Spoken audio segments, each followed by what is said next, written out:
fan, Bill Pearis, an editor at Brooklyn Vegan, and you are listening to BV Interviews, which features conversations with some of our favorite artists. This week, I can barely believe I'm saying this, but we've got legendary filmmaker, humorist, and bad taste aficionado John Waters on the show. His films include such cult classics as Pink Flamingo's Polyester, Serial Mom, and Hairspray, and he's currently on tour celebrating his impending 80th birthday. John and I talk about what he's doing on this birthday tour and on his actual birthday, which is April 22nd. Happy birthday, John. We also talk about how Donald Trump has ruined bad taste for everyone, how John Waters has influenced punk and vice versa, the first punk show he ever went to, casting the Dead Boys Stiv Bators in Polyester, getting L7 to be on Serial Mom, his long-running job as host of Oakland's Mosswood Meltdown Festival, rules of etiquette, and lots more. Truly, this is a special treat, so without further ado, here's my conversation with John Waters.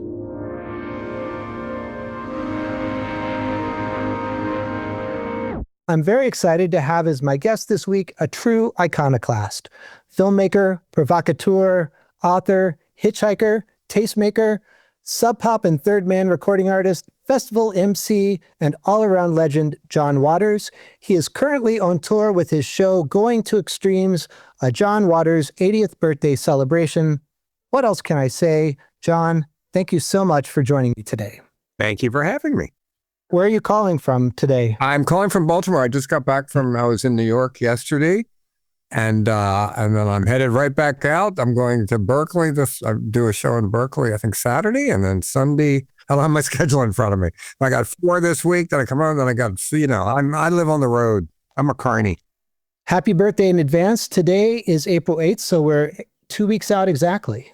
Yeah, and I'm starting to already celebrate it. I will be so sick of my birthday once it's over. I'm never celebrating it again till I'm 100, I think. But yes, and then I'm going on a vacation to Europe. So I will celebrate it kind of a little bit after it's over. But it's great. It's all the attention is kind of staggering. But it is amazing even to me that I'm 80. I can't imagine that could be true or that ever could happen. You never think when you're young that would ever be such a thing. And it sneaks up on you. Yeah, what do you feel like you were 40 and then suddenly you're where you are now?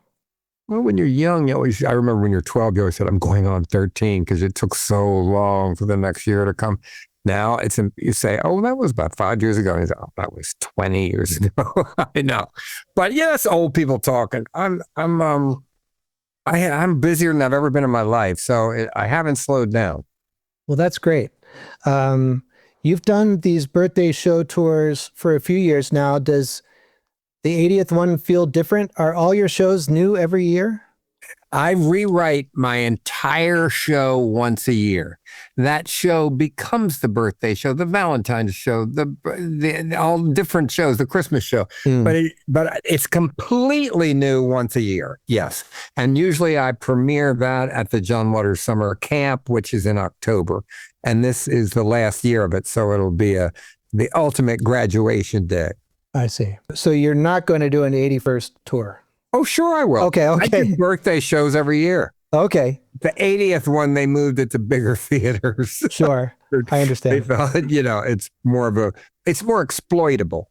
Right. So what can fans expect from the 80th birthday shows that are coming up? Well, how to use humor to win any war that we're in, how to get ahead, how to change people's minds. I talk about sex. I talk about politics. I talk about movies.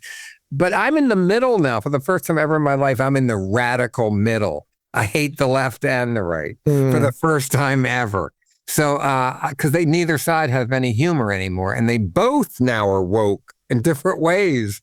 And so I like to be radically in the middle where I can talk to everybody and I can get along with everybody. I like to, maybe a couple of the Proud Boys were cute. Mm-hmm. Antifa always is better dressed. Okay.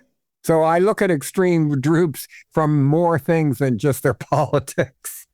Right.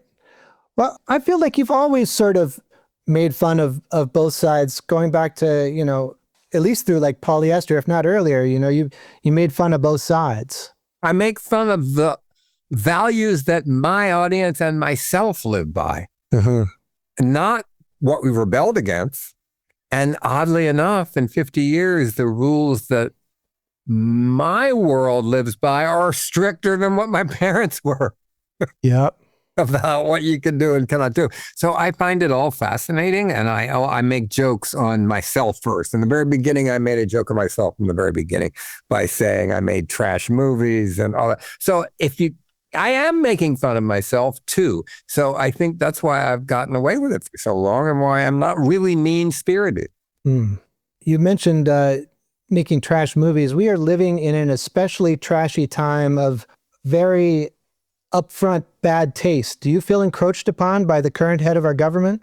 Well, I don't know if you saw, there was a shot of me at a No Kings March in Provincetown that went pretty viral. My sign said, "Trump ruined bad taste."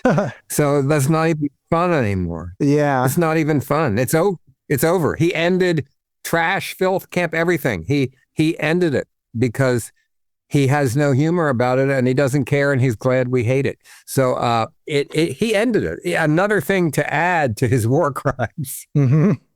Is that where the title "Going to Extremes" comes from?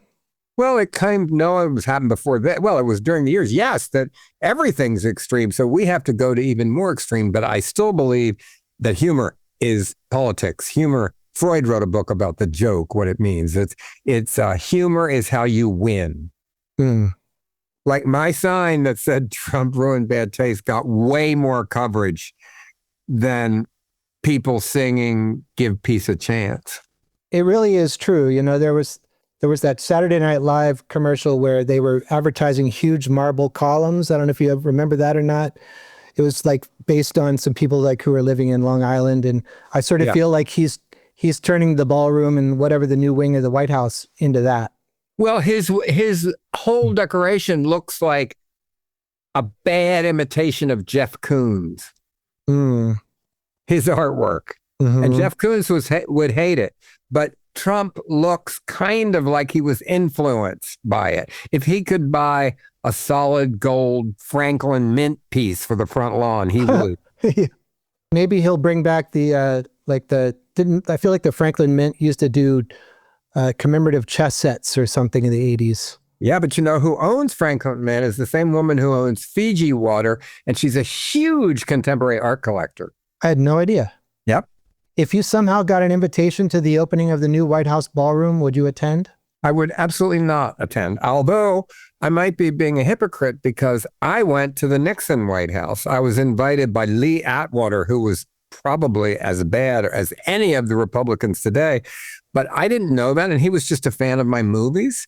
And I went with my boyfriend. It was just the two of us, and he showed us around. He said, I saw the bathroom with a button next to the toilet where Nixon can push, but it's the end of the world. Wow. It was scary. It was like being over someone's house when they were babysitting. And he just wanted to talk about B.B. King. He didn't want to talk about the Willie Horton campaign that he thought of. Do you guys share a love of B.B. King? Sure, I think so. Yeah, he was a huge fan of rhythm and blues music and exploitation films. And that's why he liked me. And I guess he didn't even know that my uncle was Undersecretary of the Interior for Nixon. Oh, wow. So, and I got along great with that uncle. He was really good to me always and gave us a big donation for the AIDS benefit for Serial Mom. Oh, wow. I'm learning all sorts of things today, John. Yeah. Your birthday show in New York is on the 19th, and I believe you're in Miami on your actual birthday. Is that right? I have to look, but let me look. I can tell you. Yes, that sounds right. Yeah. Yeah. Did you make a choice of I want to be in Miami on my birthday? No, the way I always choose everything is flights and timing and air schedules. That's how I make decisions. Yeah. Nope. Okay. So I am, let's see. I just got these eye drops in from the eye doctor. So my eyes are dilated. On the 22nd, yes, I'm in Miami. Yeah. All right. A place where everybody wears gym clothes at all times. Mm-hmm. I think that's just about everywhere in America now, to be honest. No. It's in Miami. They wear them. There is no such thing as formal. If it's a tuxedo, they still have gym clothes on. Have you learned anything new in your 79th year that you didn't know in the previous ones? I'm sure I did, but let's think. What could that be? that you no longer can illegally cash travelers checks because it's photo ID ruined that. When I was young, before photo ID, we'd always move to each town with $500. One person would buy the traveler's checks. The other report would say that they were stolen, and they'd go get new ones while I was cashing them, and then we split it at the end. That's how we moved to every city. Wow. You can't do that anymore. Right. The other thing you can't do is now with unisex bathrooms, the stall goes all the way down to the floor.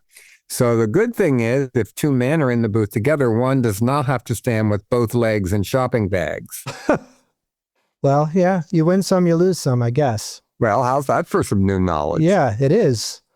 Yeah, the traveler's checks thing. Did you used to pull the old Columbia House Record and Tape Club scam? What was that? Well, like you would sign up, you could sign up for 12 CDs for 1 penny, right? Yeah. And you mailed in the penny, and then you got the CDs, and you're supposed to then buy six CDs through Columbia House at the regular price. But like in college, you would get it sent to like somebody else's house or to a friend's dorm or something, and you just got free CDs all the time. And they never could come after you. They never could come after you. Do you remember phony credit card calls? Every year, the Berkeley Bar printed secretly in the classified ads at the back the code, so you could make them up, and the third letter was at each letter, and so you could make phony credit card calls on public phones all the time. We lived that out too. That was a good one. And the other one, I used to go to each city and go in a department store, and then with a pair of tennis shoes on that were ripped, and say, "I ripped these shoes on the escalator. I got caught." And sometimes they give you $20. Wow. I haven't done anything. I don't do that kind of stuff anymore, but now I could even get away with it more. Because you're John Waters? Well, yeah, because people recognize me and stuff. But I don't want to shoplift anymore, except in airports. When I see how the prices, it makes me crazy when I have a little cup of coffee that be $11. Yep. So it makes you want to shoplift in airports. I'm in my mid-50s. Is there any advice you can give me for my next 25 years? That's chicken. That's young. 15. 50, you're young.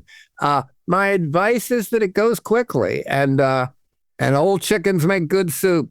I don't know how familiar you are with Brooklyn Vegan. It's primarily a music site. Do you mind if I asked you a few music-specific questions? Sure, but it's not about being vegan? Well, Brooklyn Vegan was started by a vegan, and he lived in Brooklyn. When music blogs started in the mid-2000s, people just started them, but within like 2 or 3 months, he became known for the music stuff, and it just sort of turned into that. And so I work for that Brooklyn Vegan. Okay. You and punk go way back, basically to the start of punk. Do you remember first hearing about punk, and what was your first punk show? I saw it in Manchester before anybody in the UK, before anybody in America had even heard of the Sex Pistols. They weren't even famous yet. And my friend took me there, and I saw them. And I couldn't believe my eyes, what it looked like. The pogo dancing, and it was so new and it was so great. And then later Divine saw it and said, I told this before, but he just said, now I feel like Plain Jane. So, but Pink Flamingos was a punk movie. We even had the color hair. You couldn't buy the color then. You had to do it with India ink and magic marker. But so we always were punk. So in a way, it was a great freedom when that came. And punks are my people still. As you know, I host Mosswood Meltdown every year.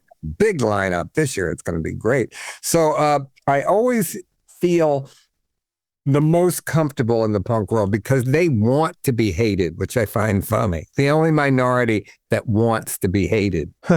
Now, you said you saw Sex Pistols in Manchester. Was that like the famous Manchester show where... I don't know. No, I don't think so. It was just where they were playing is my memory. Well, did you see the movie 24-Hour Party People? Yes.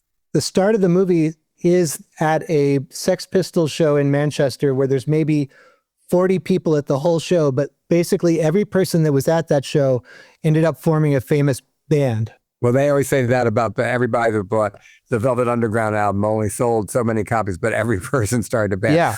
This was more than 40 people, but I remember Jordan was there and the punk girls with that look and everything that I had never seen and everything. But it was not a mob scene, but it was jumping and it was very new. But I don't think it was that. I don't think it was one special night. So maybe 77 instead of 76?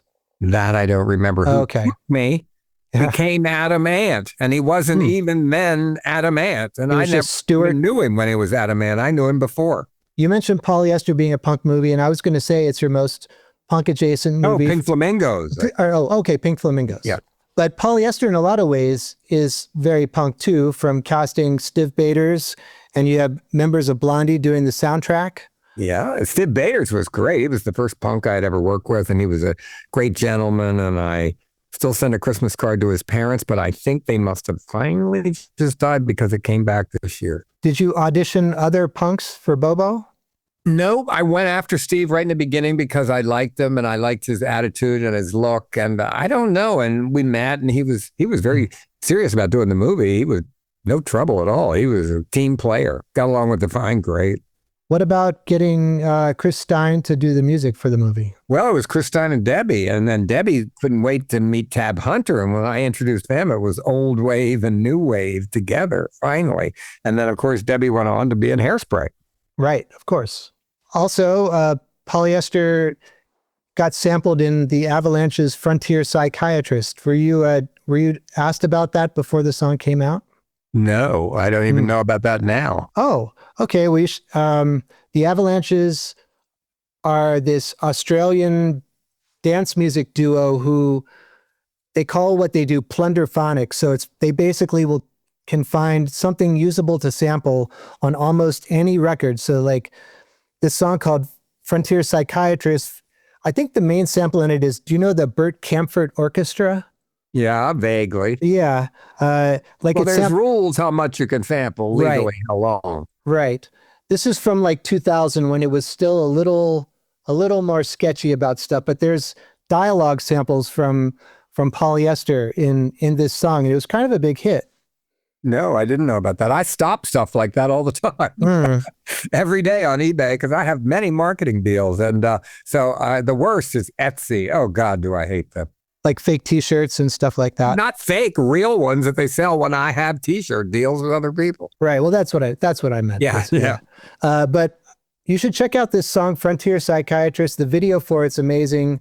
You might like it, even if you might be a little mad that there's like a... All right, I'll look it up after we speak today. All right. You've released singles on Third Man and Sub Pop. A lot of Christmas stuff. Do you have a Christmas single this year in the works? Not yet. I don't know. We just did one. I might skip a year. Who knows? I have some ideas. We'll see. Okay. I also like the compilations that you've curated. You did a Christmas one around like 99, right? Yeah, that was good. And I did a Valentine's one too, a date with John Waters. That will never happen again because it's so complicated to get the rights. And these days, if you don't tour with a group, you're selling CDs. I still like CDs. I still buy CDs and put them in my sound system because I like the covers. I like to hold something. Sure. You're not going to ever have a collectible stream. Yeah. Well, that's the other thing. I think Spotify playlists or whatever streaming service you use, that sort of kind of killed compilations unless it's a bunch of stuff I don't that's do so that. I've rare. heard the John Waters one, which is tepid. It's AI John Waters. I also really like the Pecker soundtrack. That Nutty Squirrel song runs through my head all the time. I love the Nutty Squirrels. And Happy Go Lucky Me, the theme song. I hope they play that at my funeral. You mentioned the Mosswood Meltdown, which you've been emceeing for a few years now. More than a few, like 10. I think. Is it 10? Maybe, yeah. Wow. Who are you excited to see this year? Well, Iggy, because I haven't seen him in a while. And Iggy, of course, was in Crybaby and he's my friend. And so, of course, I'm the most excited. I haven't seen him in a couple of years. I can't wait to see him. I saw him play last year and he still brings it. It's amazing. I know. It's amazing. He's that's what I said, though. Yeah, we look for the young ones. We're going to suck out their blood and shoot him up if he ever goes on life support. We got blood backed up for it from young folks. I saw you, I think it was on the Amoeba What's in My Bag video, actively campaigning to get the Donnas to reunite. Yeah, wouldn't that be great if they came? And I knew them. They'd been in my house in Baltimore when they first came out. I went to see them. I have a Polaroid of them over here. So I want them to come back together for Mosswood. It'll be perfect to have a reunion. We'll see. Yeah, it seems like something that could happen. It's almost like the Mosswood has at least one reunion every year. Yeah, it's good. But they're getting old. We need some. That's why I was so great about Emil and the Sniffers. We need some young ones, and they're great. Yeah, they're amazing. Back to movies. I meant to ask you about Serial Mom. Did you have L7 in mind for that scene at Hammerjacks? Of course, right away. I just liked them, and they were around at the time and everything. And I wanted to write this song called Gas Chamber, which I actually still get royalties from BMI every once in a while, like 15 cents for airplay in Czechoslovakia or something. Awesome. Now, do you cash a 15-cent check? Yeah. Or is it just direct deposit? Because I want everyone's bank, to the bookkeepers to balance. I do. Yeah. But L7 played for my 70th birthday party in Detroit. And that was really shot at Hammerjacks, right?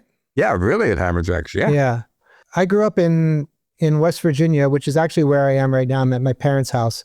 So I saw a lot of shows in DC and Baltimore and saw a few things there. So it's a throwaway line in that movie, but when I think when someone says, "Look cool, Dad, you're at Hammerjacks." Yeah, look cool, Dad, it's Hammerjacks. That cracked me up. Yeah, well, it was a cool place. I saw Marky Mark when he was called out there, and there was women with their teenage daughters holding signs saying, "Eat me out, Marky." I'm not kidding. I saw that. Wow. But I loved Hammerjacks. It was great. It's sorely missed, although I still go to heavy metal concerts in Baltimore. Where's the place to go see heavy metal these days? Well, there's a lot of places. There's I'm trying to think. There's Holy Fiolis. There's the Metro Gallery. There's a lot of places. There's the Auto Bar. Mm-hmm. What was the last concert you saw? 9 Inch Nails in Anaheim.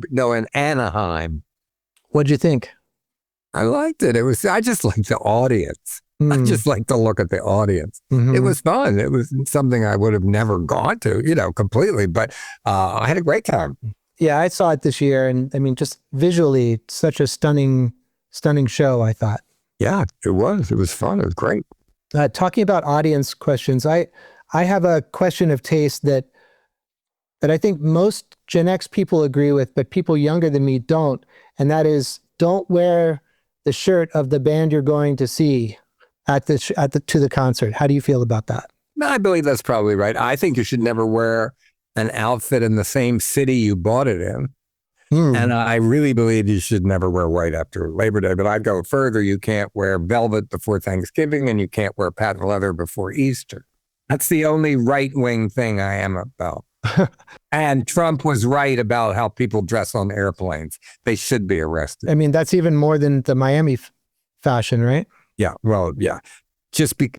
I don't care if you're comfortable. I don't want to look at you in a filthy, ripped T-shirt and pajama bottoms and bare feet. Bare feet, definitely, I agree with, for sure.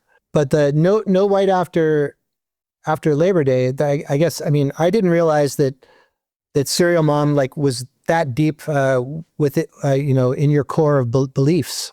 Oh, my mother completely believed that. We were brought up with it. She was right. You can wear winter white, that's wool. Okay. But when I see people, they still wear it. They wear it all the time now, and they're wrong. I look at them and I judge them.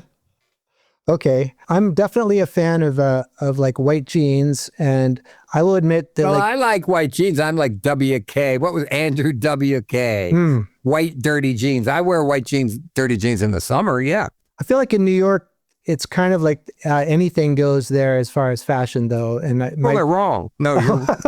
What about Miami, though? I feel like white is the national color of Miami. Yeah, but I never was thrilled how I didn't care for the Miami Vice look either.